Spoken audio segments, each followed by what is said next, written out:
Saviez-vous que vos paroles ont le pouvoir de transformer votre vie? Ce ne sont pas de simples phrases.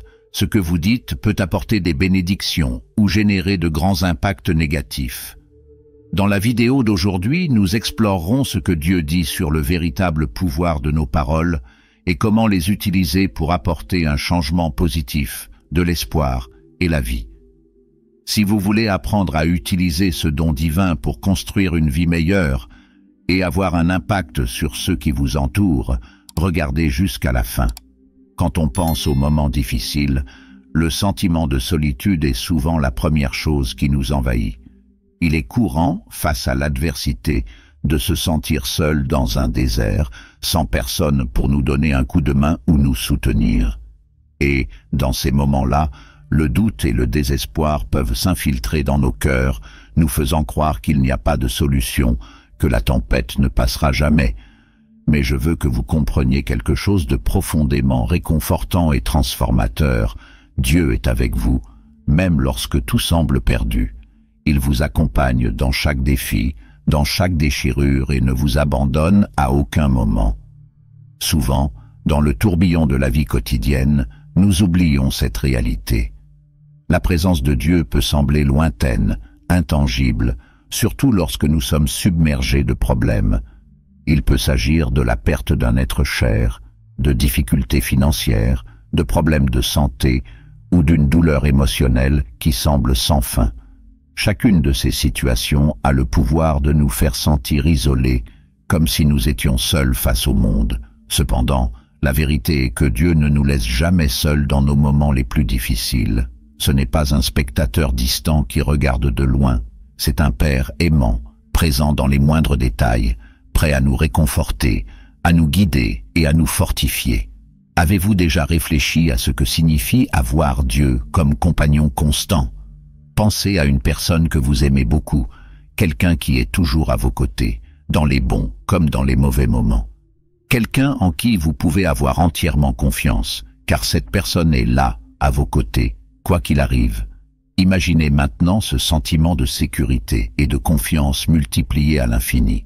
C'est ainsi que Dieu marche avec nous. Il ne nous abandonne pas au milieu des tribulations. Bien au contraire, il nous soutient, nous fortifie et surtout, nous accompagne dans les tempêtes de la vie.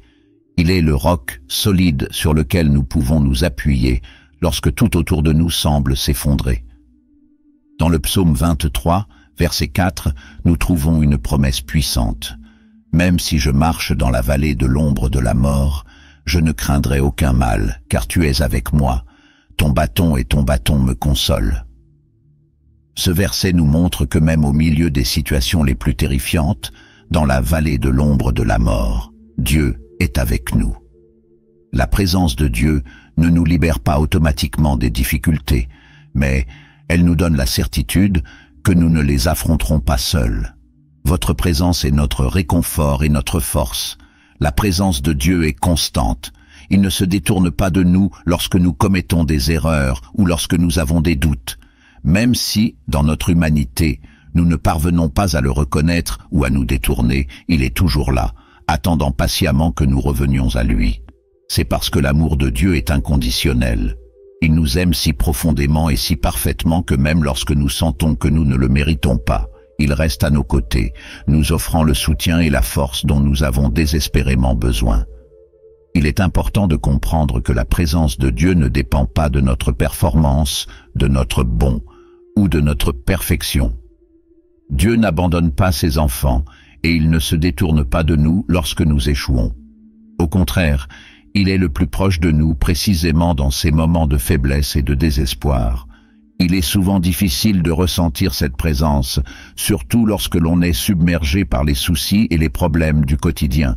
Le bruit du monde peut nous distraire et la douleur émotionnelle peut nous aveugler sur la réalité de la présence de Dieu. Mais il est présent, même en silence. C'est dans ce silence, lorsque nous nous permettons de nous arrêter et de réfléchir, que nous pouvons commencer à ressentir sa présence plus intensément. Cela peut être dans un moment de prière, dans un passage biblique qui touche profondément notre cœur, ou encore dans un simple geste de gentillesse de la part de quelqu'un. Dieu utilise les moments les plus inattendus pour nous rappeler qu'il marche à nos côtés. La vie chrétienne n'est pas sans défi. En fait, Jésus nous a prévenu que nous affronterions des tribulations, mais il nous a également assuré que nous n'aurions pas à y faire face seuls. Dans Jean 16, 33, il dit « Dans ce monde, vous aurez des tribulations. Cependant, rassurez-vous, j'ai vaincu le monde. » Cette promesse nous rappelle que, malgré les difficultés inévitables, la victoire est garantie en Christ. Et cette victoire ne signifie pas l'absence de problèmes, mais la certitude qu'avec Dieu à nos côtés, nous pouvons surmonter n'importe quelle situation. La présence de Dieu nous fortifie de telle manière que nous sommes capables d'affronter ce qui semble insupportable, car nous savons que nous ne sommes pas seuls. Lorsque nous comprenons profondément que Dieu marche avec nous, cela change complètement la façon dont nous affrontons les défis de la vie. Nous savons que nous ne sommes pas laissés au hasard et que nous ne sommes pas non plus victimes des circonstances. Au lieu de cela, nous sommes guidés par un Dieu souverain qui voit au-delà de ce que nous voyons et qui a un plan pour nos vies, même si nous ne pouvons pas le voir pour le moment. Il est avec nous, nous soutenant lorsque nous sommes faibles, nous guidant lorsque nous sommes perdus et nous relevant lorsque nous tombons. Un autre point important à retenir est que, dans de nombreuses occasions, c'est précisément dans les difficultés que nous ressentons le plus intensément la présence de Dieu. Lorsque toutes nos forces semblent épuisées et que nous ne savons plus quoi faire, c'est alors que Dieu se révèle comme notre soutien. Par la prière, nous pouvons lui abandonner nos douleurs, nos doutes et nos peurs, et lui, par sa grâce, nous fortifie et nous donne le réconfort qui ne peut venir que d'en haut. Vous traversez peut-être une période difficile, vous vous sentez peut-être impuissant, comme si personne ne comprenait vraiment ce que vous vivez. Mais sachez que Dieu est à vos côtés maintenant, en ce moment même. Il voit chaque larme que vous versez, connaît chaque pensée qui vous traverse l'esprit, et est là, vous offrant sa paix et sa force. Il ne vous a pas abandonné, et il ne vous abandonnera jamais. Même lorsque tout autour de vous semble s'effondrer, vous pouvez être sûr que Dieu vous tient la main et marche à vos côtés. Et ce n'est pas seulement une entreprise passive. Dieu vous guide activement, vous oriente vers ce qu'il y a de mieux, même si cela implique parfois de traverser des tempêtes. Il a un but pour chaque instant de votre vie et rien n'échappe à son contrôle. Lorsque vous lui abandonnez vos peurs et vos inquiétudes, vous permettez au Créateur de l'univers de prendre le contrôle et de vous guider sur des chemins de paix, de force et de restauration. Quand on parle de confiance en Dieu, il est souvent facile d'imaginer que cette confiance signifie la fin immédiate de nos problèmes, comme si, lorsque nous lui confions nos soucis, toutes nos difficultés disparaissaient en un clin d'œil. Cependant, la vraie confiance en Dieu n'est pas une formule magique pour éliminer les obstacles, mais plutôt une attitude d'abandon et de foi qui nous donne la certitude que, quelle que soit la situation à laquelle nous sommes confrontés, la présence et l'amour de Dieu sont constants et éternels. Faire confiance à Dieu, c'est reconnaître que, même dans les situations les plus difficiles, il est avec nous, nous guidant et nous soutenant à chaque étape du voyage, même lorsque nous ne voyons pas de solution immédiate. Il est naturel que, dans notre humanité, nous recherchions une solution rapide aux problèmes. Lorsque nous nous trouvons dans des situations de douleur, de perte ou d'incertitude, nous souhaitons que tout soit résolu le plus rapidement possible. Mais la confiance en Dieu nous appelle à une perspective différente.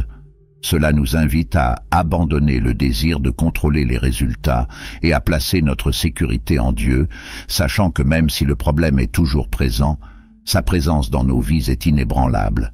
Dans Proverbes 3, 5 à 6, il nous est dit de faire confiance au Seigneur de tout notre cœur et de ne pas nous appuyer sur notre propre compréhension. Ce passage nous enseigne quelque chose d'essentiel. Faire confiance à Dieu ne signifie pas que nous comprendrons tout ce qui arrive ou que nous aurons le contrôle de chaque situation, mais plutôt que nous reconnaissons que lui, dans son infinie sagesse, sait ce qui est le mieux pour nous, même si nous ne pouvons pas voir l'ensemble du tableau. Souvent, notre confiance en Dieu est mise à l'épreuve précisément lorsque les choses ne se passent pas comme nous l'espérions. Lorsque nous vivons des moments de détresse, de perte ou de défis qui semblent insurmontables, il est facile de se demander où est Dieu et pourquoi il n'intervient pas immédiatement. Mais c'est précisément à ces moments-là que se manifeste une véritable confiance. Faire confiance à Dieu, c'est savoir que même lorsque la mer est agitée, il reste le capitaine qui nous guide à travers les tempêtes. La confiance n'élimine pas la tempête, mais elle nous donne la certitude que nous n'y ferons pas face seuls. Dans Ésaïe 43:2, Dieu promet « Quand tu marcheras dans les eaux, je serai avec toi. Et quand tu marcheras dans les fleuves, ils ne te submergeront pas. Quand tu marcheras dans le feu, tu ne seras pas brûlé, et la flamme ne brûlera pas en toi. » Notez que Dieu ne dit pas que nous ne passerons pas par l'eau ou le feu, mais plutôt qu'il sera avec nous dans chacune de ces situations. C'est l'essence de la confiance en Dieu, la certitude qu'il est présent, quelles que soient les circonstances. Faire confiance à Dieu nous apprend également à vivre dans une paix qui dépasse la compréhension humaine. Souvent, le monde qui nous entoure est dans le chaos. Nos vies semblent s'effondrer, mais en faisant confiance à Dieu, nous trouvons une paix intérieure qui n'a aucun sens à la lumière des circonstances extérieures.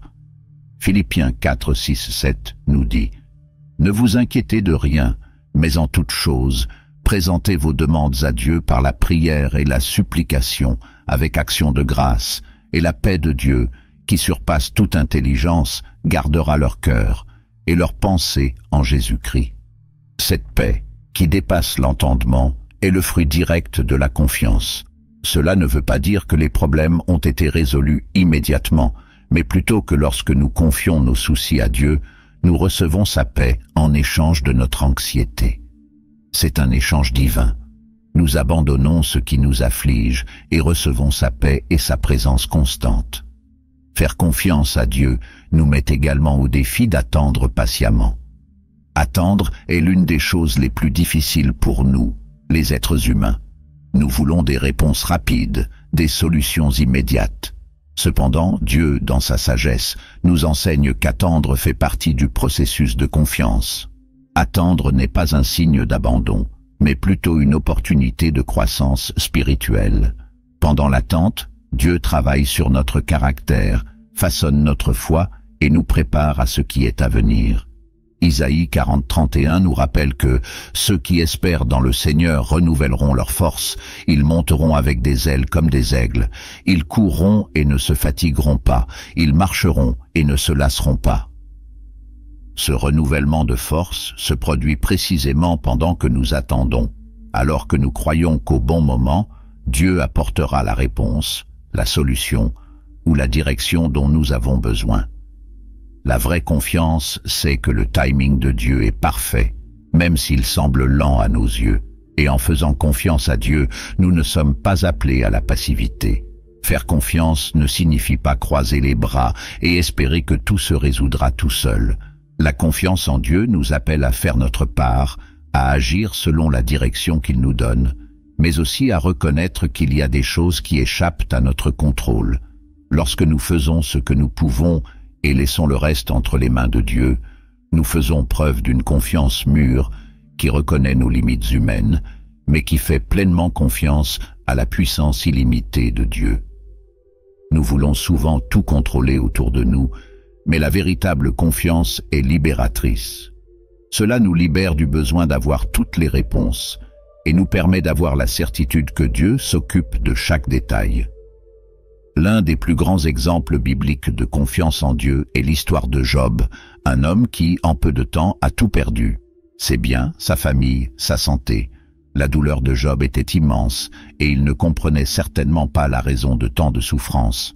Pourtant, même au milieu de sa douleur, Job a déclaré « Même s'il me tue, j'espère en lui ». Job 13, 15. C'est la confiance. Job n'avait pas besoin de comprendre tous les pourquoi. Il savait simplement que Dieu était digne de sa confiance, même si tout autour de lui disait le contraire. L'histoire de Job nous enseigne que la confiance en Dieu n'est pas basée sur les circonstances, mais sur le caractère de Dieu.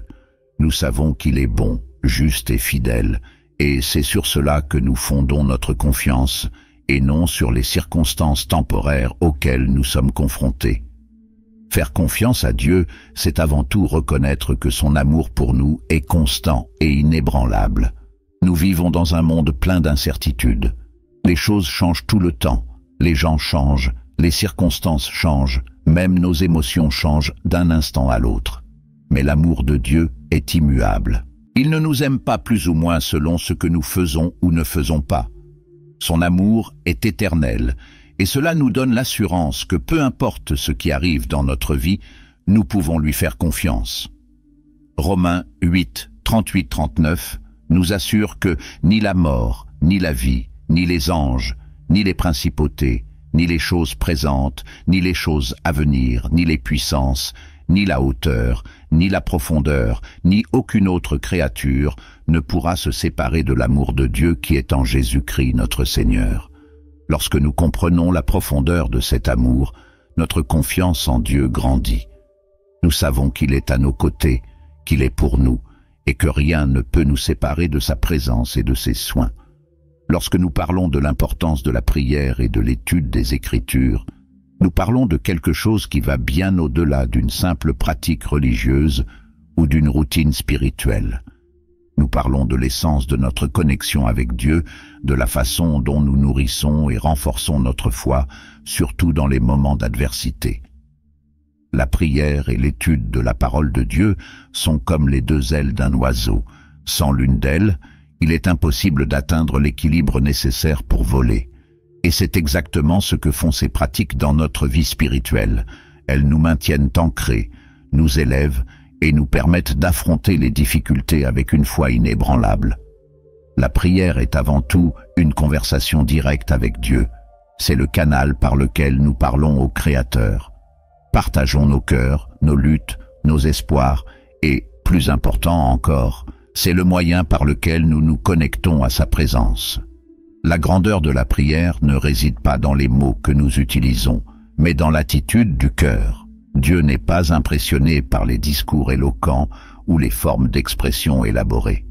Ce qu'il désire, c'est un cœur sincère, qui s'ouvre à lui, qui lui fait confiance et qui, par la prière, trouve réconfort et direction. Combien de fois nous retrouvons-nous dépassés, essayant de tout résoudre seuls, portant des fardeaux qui semblent impossibles à supporter. C'est à ce moment que la prière devient le soulagement dont notre âme a besoin. Lorsque nous prions, nous remettons nos fardeaux à Dieu. Jésus lui-même nous invite, dans Matthieu 11, 28, à venir à lui lorsque nous sommes fatigués et chargés, et il promet de nous donner du repos. C'est l'un des plus grands dons de la prière. Elle nous permet d'échanger nos soucis contre la paix de Dieu. Et cette paix, comme Paul nous l'enseigne dans Philippiens 4, 6 à 7, est une paix qui dépasse toute intelligence. Ce n'est pas une paix qui dépend de la résolution des circonstances, mais une paix qui vient du fait de savoir que lorsque nous prions, nous remettons notre vie entre les mains d'un Dieu aimant et fidèle. Prier ne signifie pas seulement demander. Bien sûr, Dieu nous invite à présenter nos requêtes, mais la prière va au-delà des requêtes adressées à Dieu. C'est aussi un moment de louange, de gratitude, d'écoute de sa voix. Oui, parce que la prière n'est pas un monologue, c'est un dialogue. Bien souvent, nous nous concentrons tellement sur le fait de parler à Dieu que nous oublions d'écouter ce qu'il a à nous dire. Et comment entendons-nous la voix de Dieu? Souvent, il nous parle dans le silence de notre cœur, dans le calme d'une âme qui, après avoir prié, attend patiemment une réponse. D'autres fois, il nous parle à travers les Écritures, nous rappelant ses promesses et son plan pour nos vies. C'est là que la prière et l'étude des Écritures se complètent. Alors que la prière est notre façon de parler à Dieu, l'Écriture est le moyen par lequel il nous parle clairement et directement. La Bible n'est pas seulement un livre ancien, plein d'histoires et de commandements. Elle est vivante, elle est la parole de Dieu, et c'est par elle qu'il nous enseigne, nous console et nous guide. Lorsque nous nous consacrons à l'étude des Écritures, nous nourrissons notre âme de vérité, de sagesse divine qui nous donne clarté, force et direction dans les moments de doute et d'angoisse. Pensez au nombre de fois où vous vous êtes senti perdu, ne sachant pas où aller, sans réponse aux dilemmes auxquels vous étiez confrontés. La Bible, dans des moments comme celui-ci, devient une lampe pour nos pieds, une lumière sur notre chemin, comme le psaume 119, 105 le décrit si joliment. Dans ces pages, nous trouvons les conseils de Dieu, ses promesses et, plus important encore, son caractère. Grâce aux Écritures, nous savons plus profondément qui est Dieu, son amour immuable, sa fidélité, sa justice. Et c'est cette connaissance qui nous donne la confiance nécessaire pour affronter toute adversité, car nous savons que Dieu est le même hier, aujourd'hui et éternellement.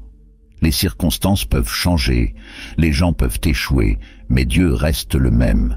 Dans les moments de crise, lorsque le désespoir frappe à la porte, lorsque les choses ne se passent pas comme prévu, il est très facile de perdre de vue les promesses de Dieu. La douleur, la souffrance et la confusion peuvent nous faire oublier que nous avons un Dieu qui contrôle toutes choses. Et c'est exactement pourquoi l'étude des Écritures est si vitale. Il nous rappelle constamment que Dieu ne change pas. Il nous rappelle que tout comme il a été fidèle à David, à Moïse, à Job, il nous sera fidèle. En lisant les histoires de foi et de persévérance dans la Bible, nous trouvons l'inspiration pour continuer, même lorsque nous avons l'impression que le fardeau est trop lourd. Nous nous souvenons que Dieu n'abandonne pas ses enfants et qu'en son temps, il agira. De plus, les Écritures ont également le pouvoir de renouveler notre esprit. Nous vivons dans un monde rempli de voix, d'opinions et d'informations qui peuvent souvent nous détourner du bon chemin. Si nous ne sommes pas ancrés dans la vérité de la parole de Dieu, il est facile de nous laisser influencer par des pensées et des idées qui ne correspondent pas aux principes de Dieu. Mais, en méditant sur les Écritures, en permettant à la parole de Dieu de renouveler notre esprit, nous commençons à voir les choses d'un point de vue divin. Nous ne considérons plus les difficultés comme des obstacles insurmontables, mais comme des opportunités pour que Dieu agisse. Nous ne nous vautrons plus dans le désespoir, mais nous nous accrochons à l'espérance que nous offre la parole de Dieu. Et cet espoir se nourrit chaque fois que nous abordons la Bible, parce que, dans ces pages, on trouve des promesses qui ne manquent jamais. Nous trouvons la certitude que Dieu est aux commandes, qu'il est bon et que toute chose concourt au bien de ceux qui l'aiment. Nous lisons dans Romains 8:28 que « Nous savons qu'en toute chose, Dieu œuvre au bien de ceux qui l'aiment, qui ont été appelés selon son dessein. » Cela signifie que même dans les situations les plus difficiles, Dieu travaille en notre faveur. Cela nous donne la force de continuer, de faire confiance et de nous reposer, sachant que rien n'est hors de portée de sa puissance. Et lorsque nous parlons de prière et d'étude de la Bible, nous ne pouvons pas oublier combien ces pratiques nous aident également à grandir dans l'intimité avec Dieu. Plus nous prions, plus nous nous rapprochons de lui. Plus nous lisons sa parole, plus nous le connaissons. Et cette intimité transforme notre façon de vivre. Nous n'agissons plus par impulsion, nous ne sommes plus contrôlés par la peur, mais par la certitude que Dieu est avec nous, qu'il nous guide, qu'il nous aime. Cette relation profonde et personnelle avec Dieu, construite par la prière et l'étude de la Bible, est ce qui nous soutient dans les moments difficiles. Lorsque tout autour de nous semble incertain, nous savons que nous pouvons nous appuyer sur lui, car il ne nous laisse jamais tomber. Lorsque nous pensons à la vie chrétienne et au chemin que nous avons parcouru dans notre foi, nous pouvons souvent nous tromper en croyant que le voyage est quelque chose que nous devons faire seuls, que c'est une affaire individuelle entre nous et Dieu. Et bien que notre relation avec Dieu soit profondément personnelle, il y a un aspect essentiel que nous ne pouvons oublier, l'appel à vivre en communauté. Dès le début, la Bible indique clairement que Dieu ne nous a pas créés pour vivre dans l'isolement, mais plutôt en communion les uns avec les autres. Et cette communion, cette vie communautaire, n'est pas seulement un détail supplémentaire ou une parure optionnelle de la foi chrétienne, c'est un élément fondamental de la manière dont Dieu nous a appelés à vivre et à grandir spirituellement.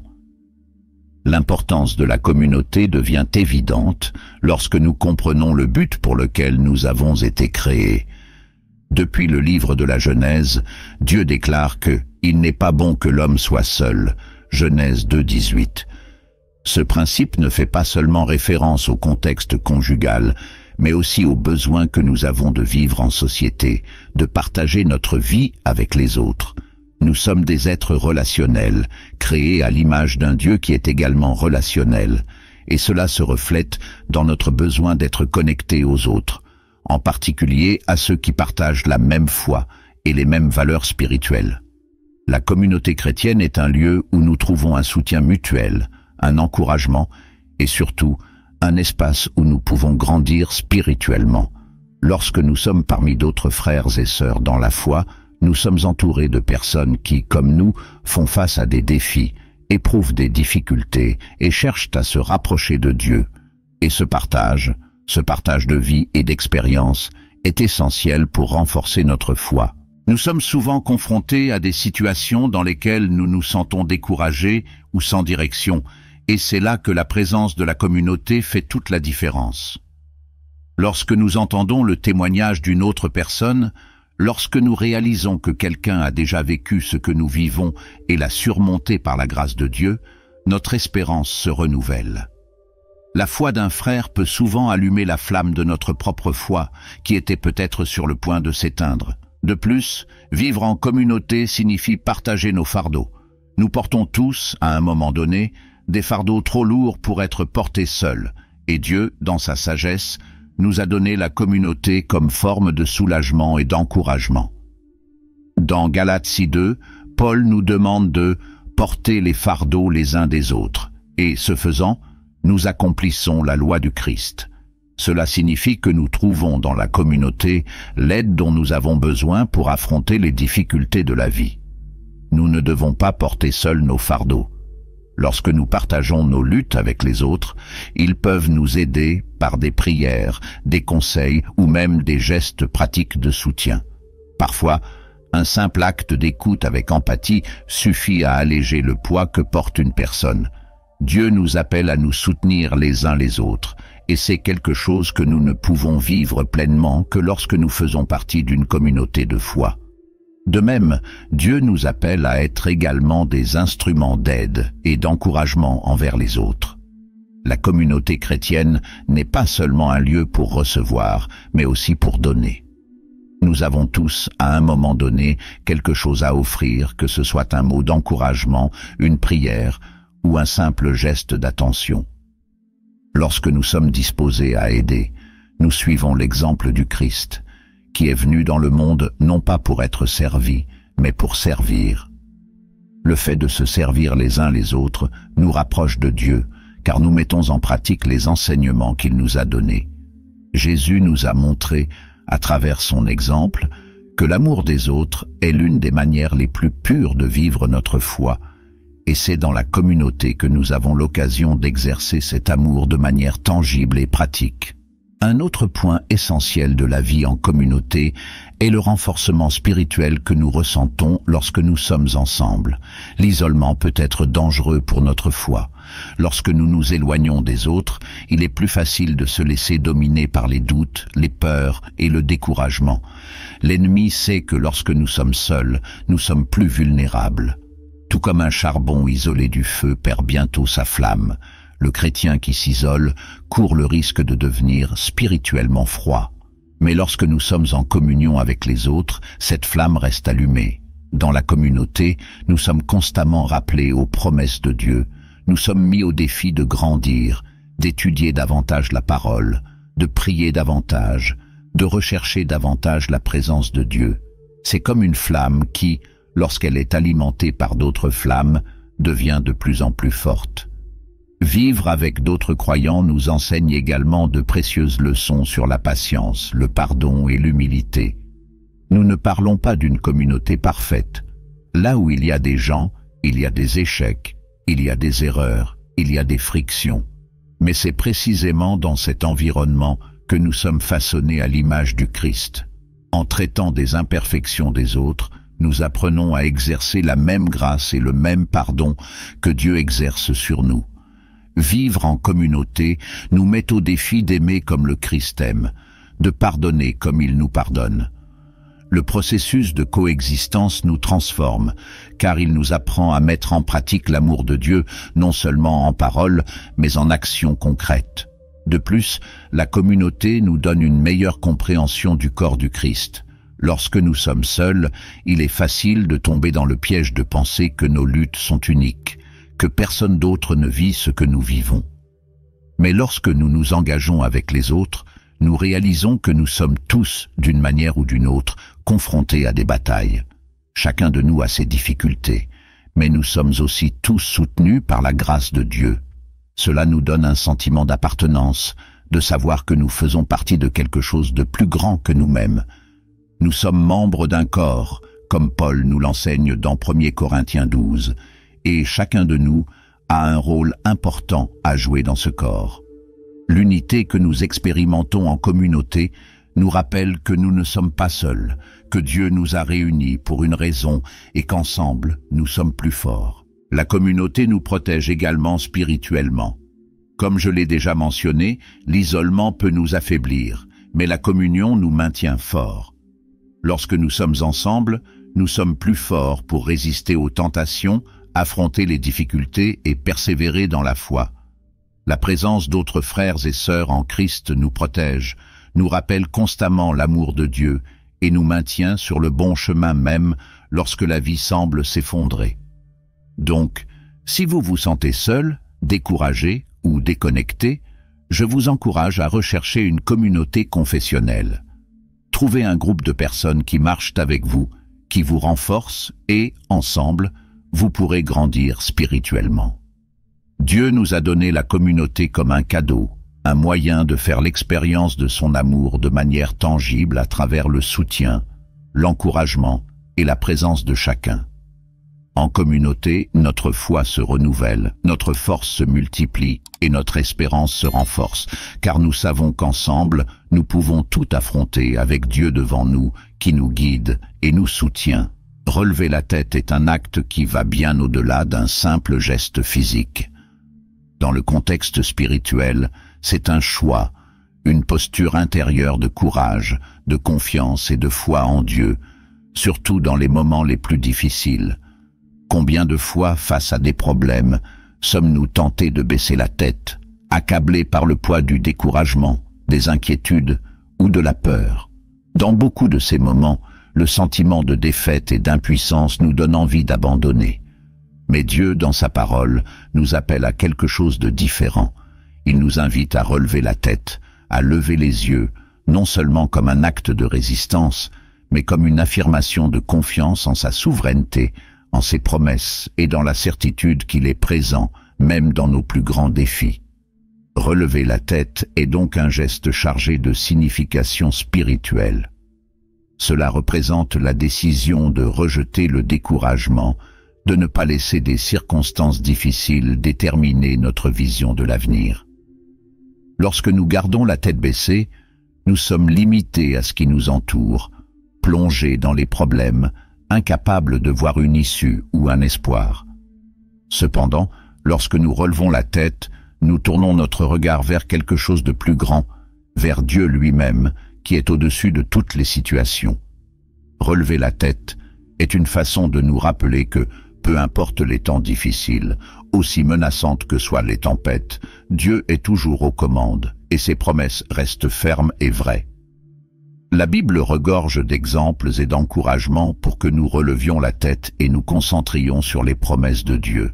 Un exemple frappant est le psaume 3, où David, au milieu de la persécution et de la pression de ses ennemis, déclare avec assurance « Mais toi, Seigneur, tu es un bouclier autour de moi, tu es ma gloire et le relèveur de ma tête. » David était dans un moment de grande détresse, entouré de ceux qui voulaient se suicider.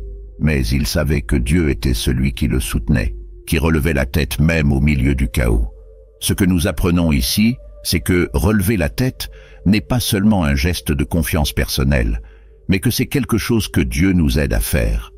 C'est lui qui lève la tête, nous rappelant qui il est et qui nous sommes en lui.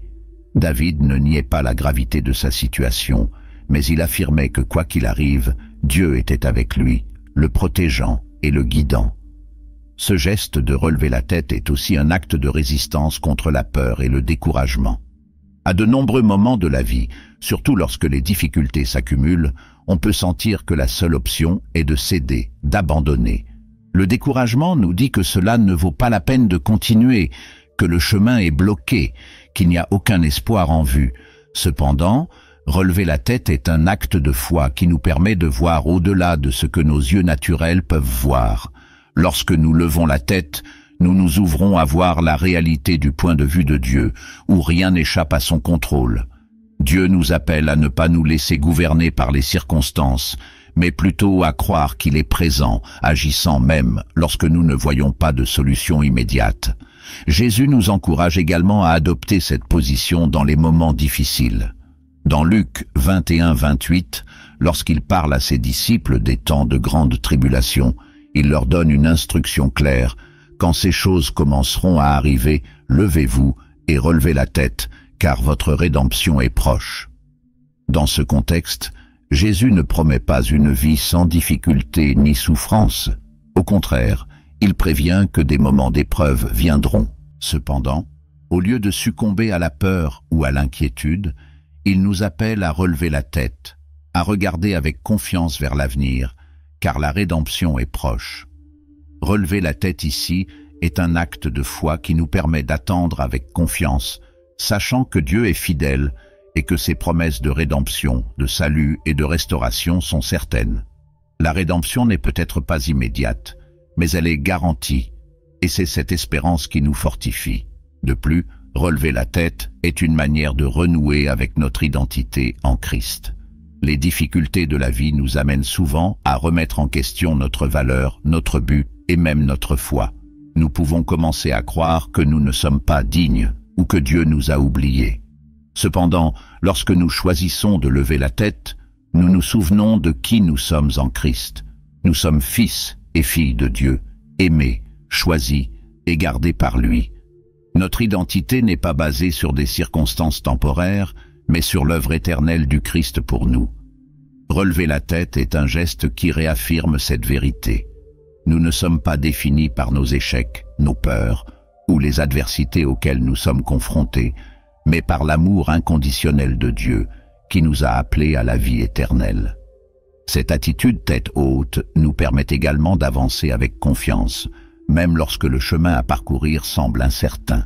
Lorsque nous baissons la tête, nous sommes paralysés par la peur, le découragement ou le sentiment que les difficultés sont insurmontables.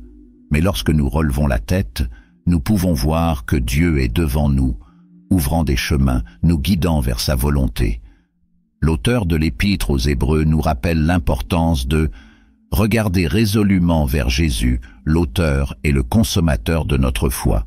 Hébreux 12:2. Lorsque nos yeux sont fixés sur Jésus, nous trouvons la force de continuer, même lorsque les vents de l'adversité soufflent fort. Il est notre ancre, et lorsque nous levons la tête pour nous concentrer sur lui, nous sommes renouvelés et fortifiés. Lever la tête est aussi un choix actif de faire confiance au timing de Dieu. Souvent, au milieu des difficultés, nous souhaitons des solutions rapides, des réponses immédiates. Cependant, Dieu agit dans un timing parfait, et une partie de la foi consiste à croire qu'il sait ce qui est le mieux, même si nous ne comprenons pas pourquoi il y a des retards. Lever la tête est une façon de démontrer cette confiance, de dire à Dieu « Je ne comprends pas tout ce qui se passe, mais je choisis de te faire confiance.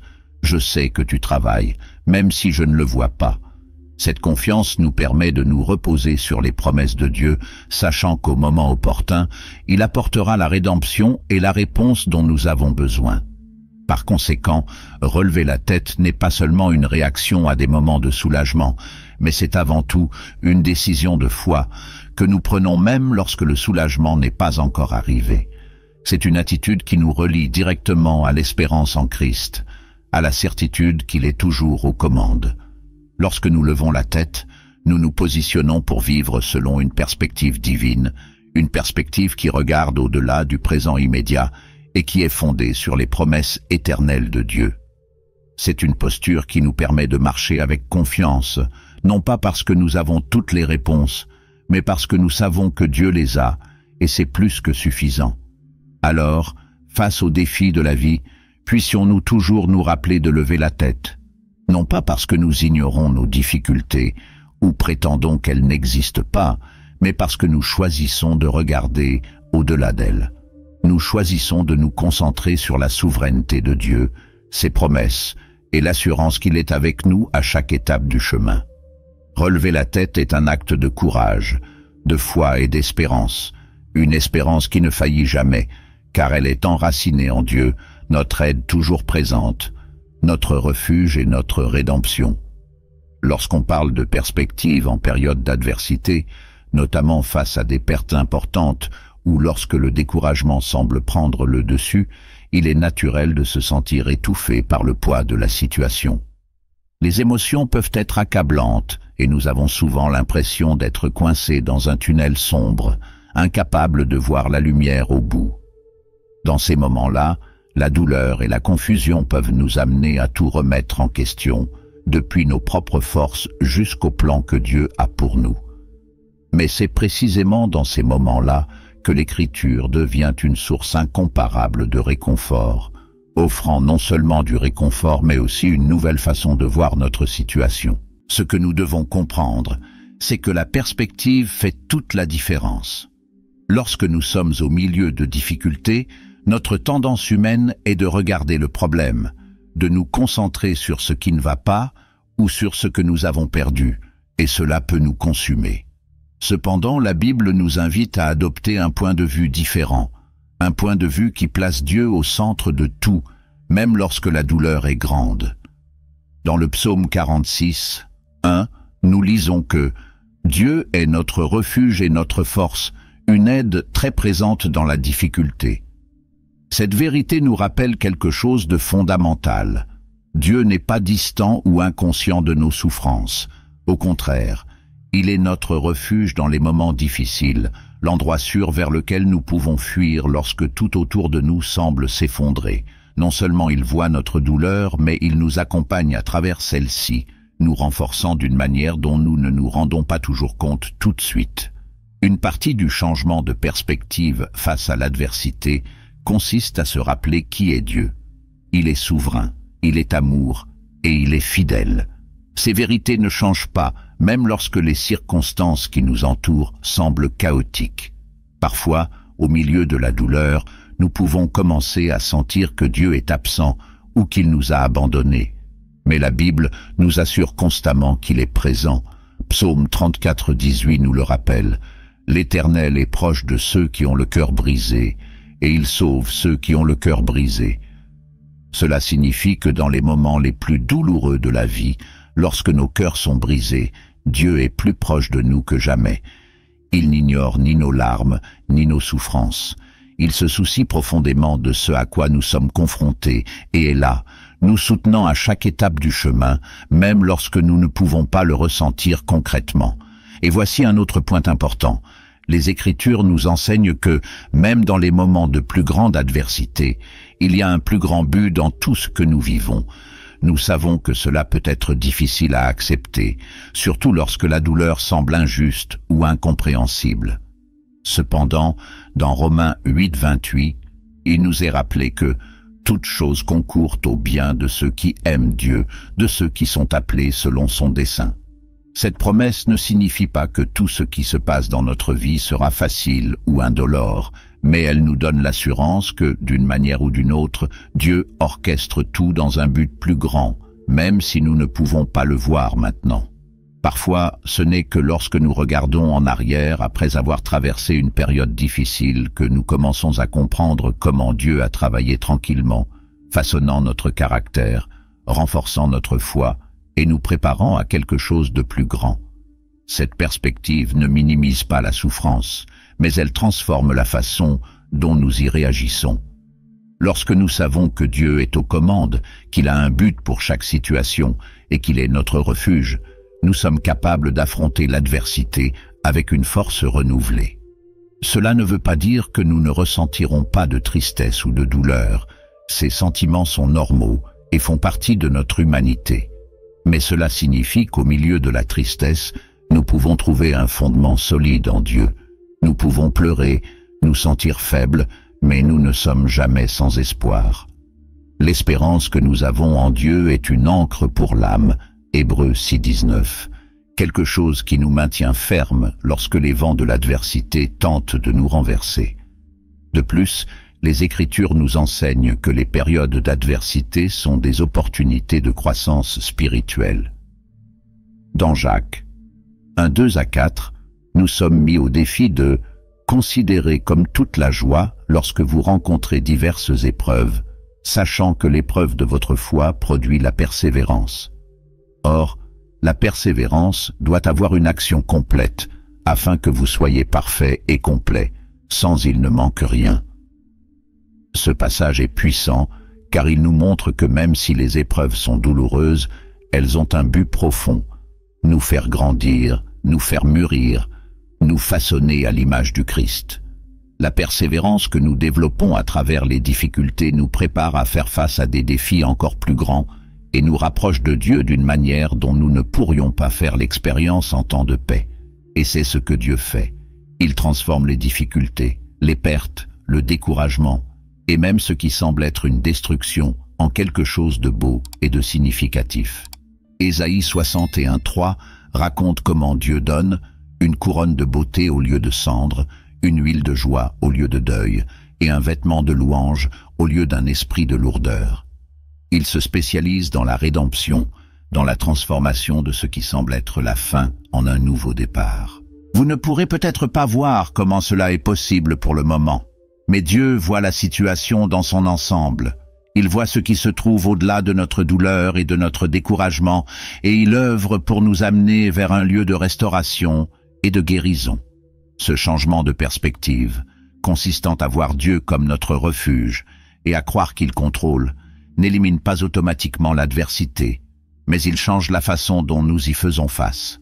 Lorsque nous croyons que Dieu a un plan et qu'il nous guide, nous pouvons avancer avec plus de sérénité, même au milieu des pertes les plus importantes. Le découragement peut tenter de nous abattre, mais la vérité selon laquelle Dieu est avec nous et qu'il œuvre nous donne la force de continuer. C'est la beauté de notre foi. Elle ne promet pas une vie sans douleur, mais elle nous assure que nous n'affronterons jamais cette douleur seule.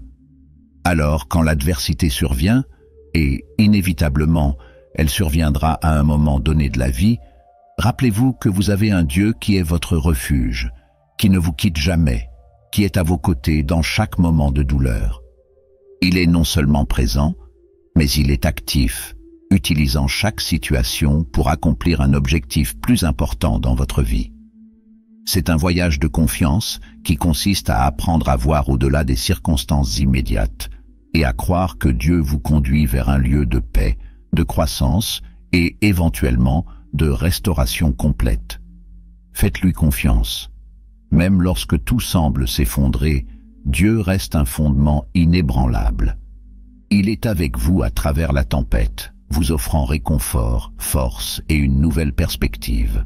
Cela n'est peut-être pas facile, cela n'a peut-être pas de sens maintenant, mais croyez-moi, il existe un objectif plus grand, et Dieu est aux commandes, apportant quelque chose de plus grand que vous ne pouvez l'imaginer. Vivre consciemment le présent est une invitation que Dieu nous fait quotidiennement, et c'est quelque chose qui peut transformer complètement notre façon de voir la vie. Nous restons souvent coincés dans le passé, regrettant les décisions que nous avons prises ou revivant des moments de douleur, et nous nous inquiétons également de l'avenir, nous inquiétant de ce qui pourrait arriver ou de ce que nous ne pouvons pas contrôler.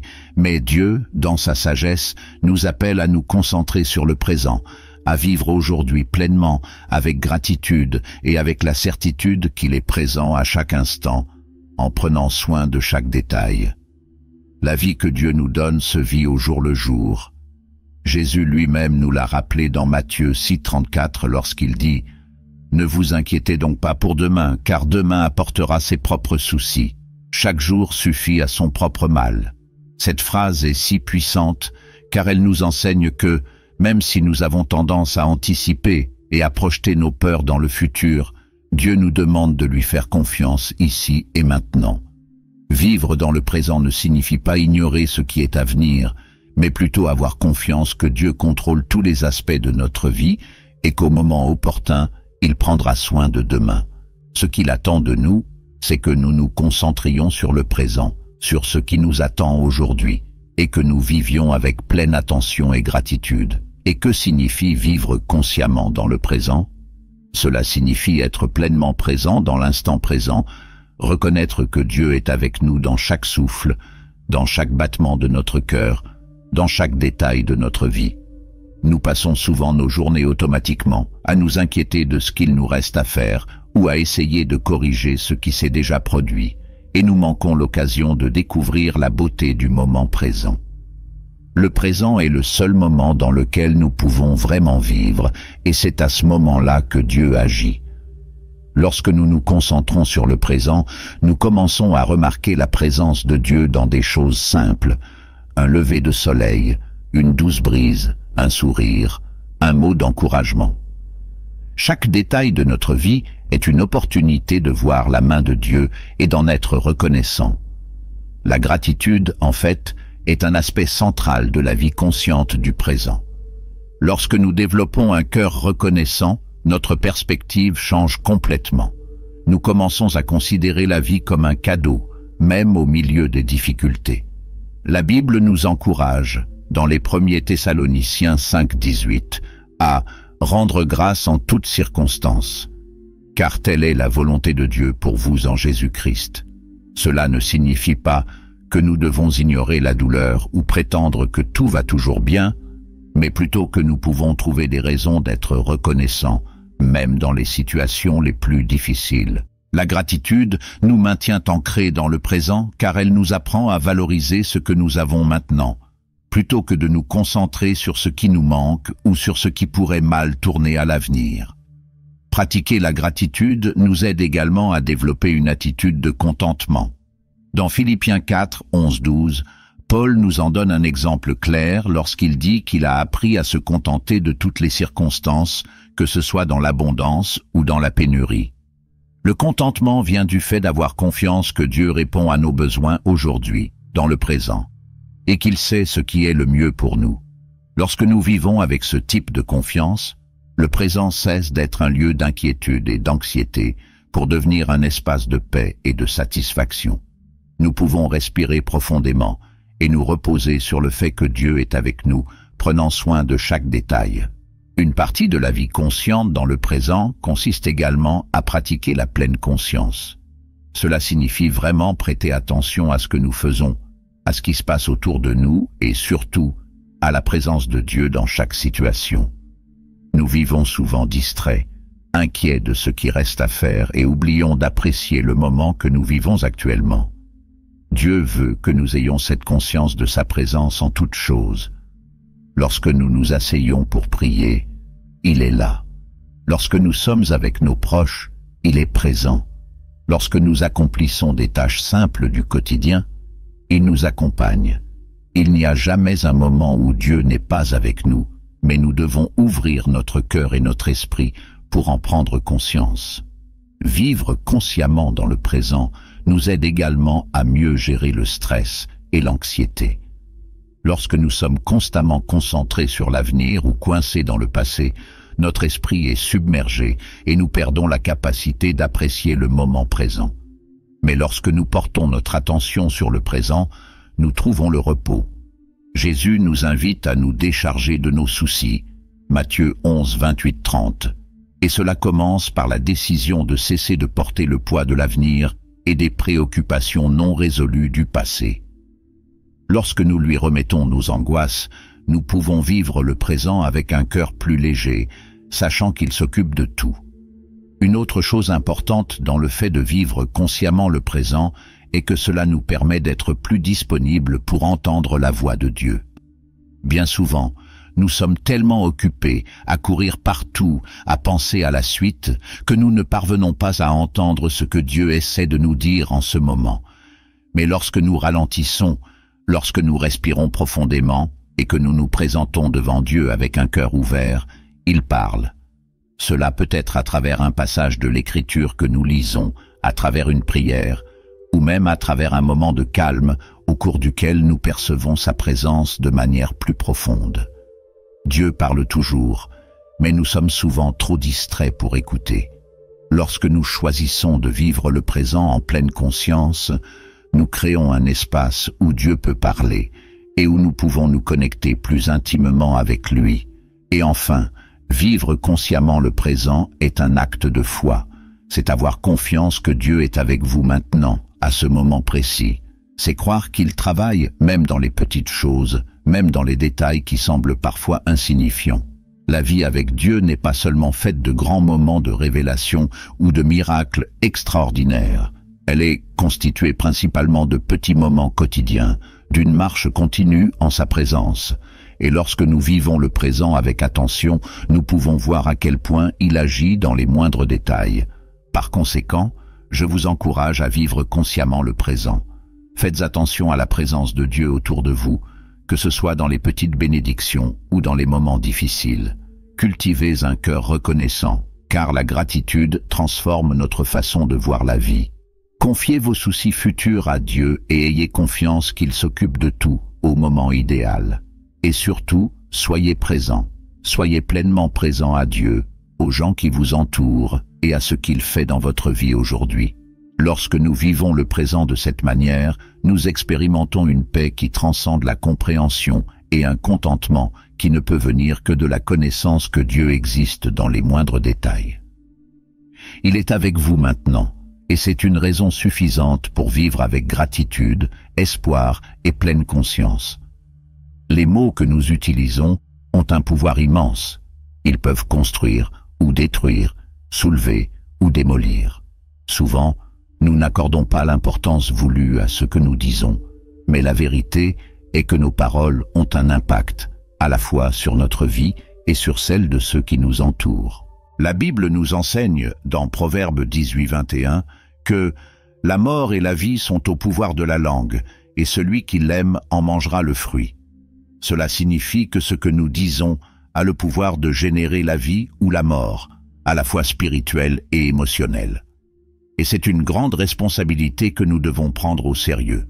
La parole est l'un des outils les plus puissants que Dieu nous a donnés. Dès le début, nous le voyons clairement. Dieu a créé l'univers à travers la parole. Dans Genèse 1, nous lisons à plusieurs reprises que Dieu a dit et que, à partir de sa parole, les choses ont été créées. Le simple fait que Dieu ait choisi de parler pour faire exister la création nous montre déjà l'importance des mots dans le plan divin. Et comme nous sommes créés à son image et à sa ressemblance, nous sommes également appelés à utiliser nos paroles d'une manière qui reflète son caractère, apportant vie, espoir et édification. Maintenant, si nous sommes honnêtes, nous avons tous vécu des moments où nos paroles blessaient les autres, ou créaient des conflits. Nous parlons souvent sans réfléchir, réagissons de manière impulsive ou utilisons des mots pour exprimer notre colère et notre frustration. Cependant, la Bible nous appelle à adopter une position différente. Dans Éphésiens 4:29, nous sommes encouragés à utiliser nos paroles avec sagesse. Qu'aucune parole malsaine ne sorte de votre bouche, mais seulement celle qui est bonne pour l'édification, afin qu'elle donne grâce à ceux qui entendent. Ce verset nous rappelle que les paroles que nous prononçons ne doivent pas être frivoles ou destructrices, mais plutôt utilisées pour édifier et transmettre la grâce. Chaque mot que nous prononçons a le potentiel de construire quelque chose de positif ou de laisser de profondes cicatrices. Par conséquent, Dieu nous appelle à être intentionnels dans notre discours, à faire attention à ce que nous disons, sachant que nos paroles ont un réel impact. Pensons à des personnages bibliques comme Joseph et David, qui ont utilisé leurs paroles de manière puissante, exprimant leur foi, leur espoir et leur changement. Joseph, par exemple, était un homme qui a fait face à de nombreuses adversités. Il a été vendu comme esclave par ses propres frères, injustement accusé et jeté en prison. Cependant, au milieu de toutes ces épreuves, Joseph n'a pas utilisé ses paroles pour maudire Dieu ou pour se plaindre. Au contraire, il a choisi de parler avec sagesse et foi, même lorsqu'il se tenait devant Pharaon, interprétant les rêves et offrant de sages conseils. Ces paroles ont non seulement changé le cours de sa propre vie, mais ont également sauvé l'Égypte et sa propre famille de la famine. Joseph a compris que ces paroles, lorsqu'elles étaient alignées sur la volonté de Dieu, pouvaient être des instruments de changement et de rédemption. David, à son tour, nous montre le pouvoir des paroles de louange et de foi, même dans les moments de détresse.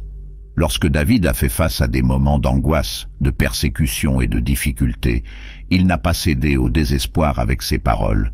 Les psaumes qu'il a écrits sont des exemples clairs de la façon dont il a utilisé ses paroles pour crier vers Dieu, pour exprimer sa confiance et pour le louer, même au milieu de ses luttes.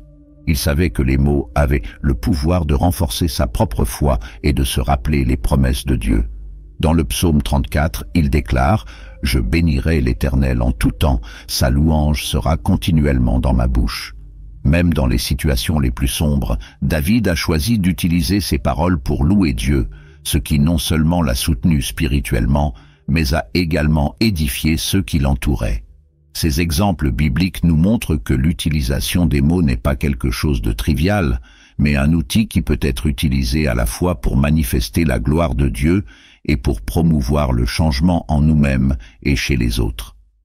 Les paroles que nous prononçons peuvent refléter notre foi et notre confiance en Dieu, ou elles peuvent révéler des doutes et un désespoir.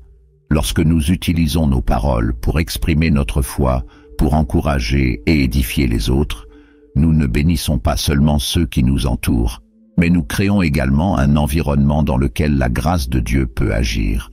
Et cela ne veut pas dire que nous devons toujours prétendre que tout va bien, ou éviter de parler de nos souffrances et de nos difficultés.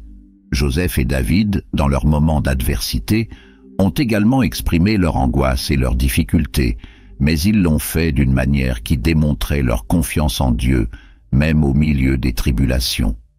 Ils n'ont pas nié leur douleur, mais ils n'ont pas permis que cette douleur les pousse à utiliser leurs mots de manière destructrice ou négative. Ils ont adressé leurs paroles à Dieu, transformant leurs moments de faiblesse en occasion de déclarer leur foi et leur dépendance. Le défi pour nous est donc de suivre cet exemple. Dans notre vie quotidienne, que ce soit dans nos conversations en famille, entre amis ou même dans les moments de prière, nous devons être conscients de ce que nous semons avec nos paroles. Sommes-nous en train de semer la vie? Sommes-nous en train d'encourager, d'édifier et de transmettre la grâce? Ou utilisons-nous nos mots avec négligence, blessant ou décourageant les autres, et même nous-mêmes? Chaque mot qui sort de notre bouche a un impact. Et la bonne nouvelle est qu'avec l'aide de Dieu, nous pouvons apprendre à contrôler notre langue et à l'utiliser comme instrument de bénédiction. Jacques 3, 9 à 10, nous apporte une réflexion importante sur l'utilisation des mots. Par elle, nous bénissons le Seigneur et Père, et par elle, nous maudissons les hommes qui sont faits à l'image de Dieu. De la même bouche sortent la bénédiction et en maudissant. Mes frères, ça ne devrait pas être comme ça. Jacques nous met en garde contre le double pouvoir de la langue. Le même instrument que nous utilisons pour louer Dieu peut, si nous n'y prenons pas garde, être utilisé pour blesser ceux qui sont créés à son image. Ce que Jacques nous enseigne, c'est que nos paroles doivent être cohérentes avec notre foi. Si nous louons Dieu de notre bouche, nos paroles devraient également refléter cette louange dans nos relations avec les autres. Nous devons être cohérents, permettant au Saint-Esprit de nous guider, afin que nos paroles soient toujours une bénédiction. La vérité est que, dans le feu de l'action, nous parlons souvent sans réfléchir. Mais la Bible nous appelle à être lents à parler et prompts à écouter, Jacques 1er, 19. Cela signifie qu'avant de répondre, avant de prononcer des mots, nous devons faire une pause et réfléchir. Est-ce que cela va se développer? Est-ce que cela apportera la vie ou provoquera la destruction? Mes paroles sont-elles conformes à la grâce que Dieu m'a donnée? Cette pause est essentielle pour nous permettre de parler avec sagesse plutôt que de réagir de manière impulsive. Dans nos prières, nous pouvons également demander à Dieu de nous aider à maîtriser notre langue et à utiliser nos paroles pour bénir. Dans le psaume 141, 3, David fait une prière simple mais puissante. « Établis une garde sur ma bouche, Seigneur, veille sur la porte de mes lèvres. » Cela montre l'importance de remettre notre parole à Dieu en lui demandant de guider nos paroles afin qu'elles soient des instruments de grâce et d'édification. Alors que vous réfléchissez au pouvoir des mots, rappelez-vous que chaque mot que vous prononcez a le potentiel de bénir ou de maudire. Que vos paroles soient toujours utilisées pour édifier, transmettre la grâce et manifester la foi en Dieu. Suivez l'exemple de Joseph, qui a utilisé ses paroles avec sagesse pour changer les circonstances, et de David, qui a utilisé ses paroles pour exprimer la louange et la confiance en Dieu, même dans les moments les plus sombres. Tout comme eux, vous aussi pouvez utiliser vos paroles pour transformer l'environnement qui vous entoure, apportant la vie, l'espérance et la présence de Dieu à ceux qui écoutent. Nous concluons ainsi cette réflexion sur le pouvoir des mots et sur la manière dont ils peuvent être utilisés comme instruments de bénédiction ou de malédiction. J'espère que vous avez été inspirés à réfléchir davantage à la manière dont vos paroles peuvent élever, apporter la vie et transmettre la grâce à ceux qui vous entourent, tout comme nous l'avons vu dans les exemples de Joseph et David. N'oubliez pas que chaque mot qui sort de notre bouche a un impact, et Dieu nous appelle à utiliser ce don avec sagesse et amour. Maintenant, j'aimerais avoir de vos nouvelles. Dans les commentaires, partagez comment vous avez essayé d'utiliser vos mots pour bénir et construire d'autres personnes, ou si ce message vous a fait réfléchir sur quelque chose en particulier. N'oubliez pas d'aimer cette vidéo si elle vous a aidé d'une manière ou d'une autre, et abonnez-vous à la chaîne pour ne plus manquer de réflexions comme celle-ci. Lors de votre inscription, activez la cloche pour recevoir des notifications chaque fois qu'il y a du nouveau contenu ici. Ensemble, nous pouvons poursuivre ce voyage de foi et d'apprentissage. Merci beaucoup d'être ici et que Dieu bénisse vos paroles et vos actions.